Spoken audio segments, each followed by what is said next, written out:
How do you feel about, I mean, if your favorite manga character was raped, how would you feel about it?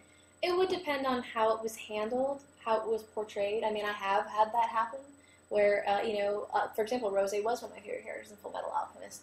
Granted, because we both had pink bangs at the time. I was in college still.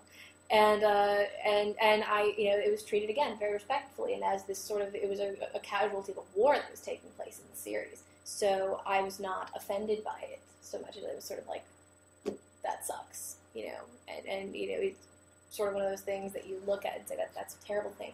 But I also see plenty of, Vampire Knight is a very popular manga, and it does not have any active rape in it to my knowledge, but it has a lot of sort of that coercion, the idea where the girl kind of wants to be forced into this situation with the guy, whatever that situation kind may be. of a situation. Submissive, and again, it has so much to do with just her copping up to her own desires. Mm-hmm. And so in that kind of scenario, again, I'm okay with it. I'm personally not a fan of, like, for example, hentai that is all about, just girl getting gang raped. Yeah. Usually.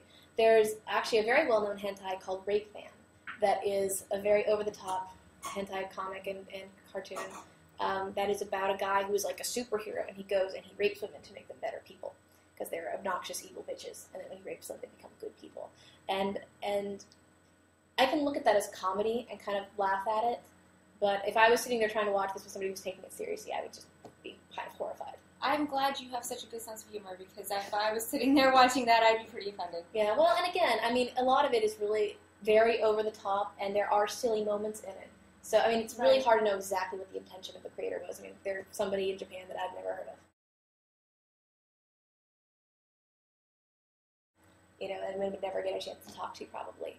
I think what it comes down to, a lot of it comes down to culture. Mm-hmm. American culture is so different, and it's if we're living in the United States, so it might be hard to kind of look at our own culture, but American comics are so American. Mm-hmm. The fact that these issues are taboo and that you don't talk about them, and that, you're not exactly going to have like this entire panel dedicated to this one scene, in a comic book is an American thing, I think. Mm-hmm.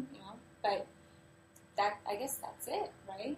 Yeah, pretty much. I mean, there was that one cover that received a lot of attention. I forget what series it was, but it had all the tentacles on it. I want to say it's Black Cat. I know Black Cat, and there was like a tentacle. Yeah.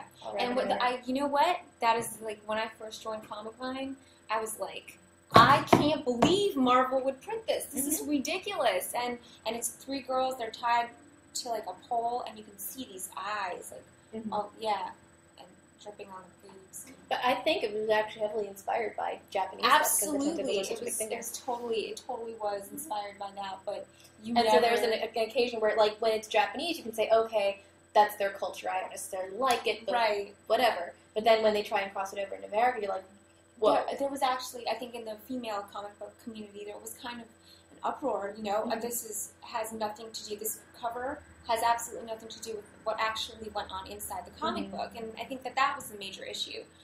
If Black Cat was really tied to a pole inside the, in one of these panels, and there were tentacles, wrapping around her, I think that would be a different issue. But that didn't even. It was such a random thing, and it was kind of gross, in my opinion.